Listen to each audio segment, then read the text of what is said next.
Freedom is important, especially right now, because we've seen more oppression around the world. It's increasing, not decreasing. Right now, 4 out of 5 people in the world live in countries that oppress religious freedom. And over a third of those people in the world live in a country that extremely represses their religious freedom. So like imprisonment, persecution, violence, isolation, the inability to get an education. So it's really an important issue right now. And the U.S. government, it's really exciting to see how the U.S. government has pulled everyone together in the world to talk about this. Unfortunately, we do see it all over the world, but certainly right now, Middle East, North Africa, South Asia, the U.S. Commission on International Religious Freedom has identified countries that do need to make changes in their policies in order to make it a place where freedom can happen for religious freedom.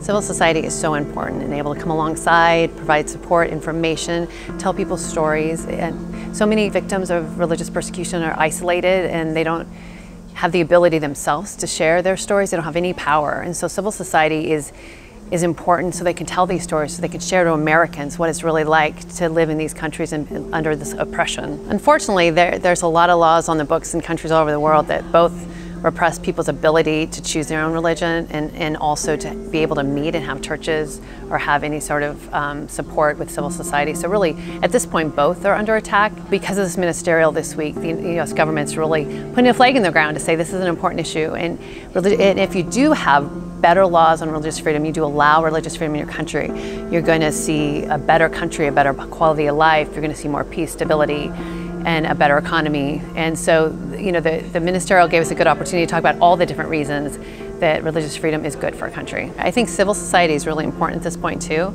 They're in these countries, they're working with the victims of the persecution, they have relationships with these different entities that are involved in persecuting. So I do think that's important. And I think and the ministerial here this week that was part of the approach was, of course, bringing in these 82 countries and their foreign ministers and talking about it with the countries. But the other part of the ministerial was over 300 NGOs, private groups to come alongside and provide support. So I think it's really, the both go hand in hand.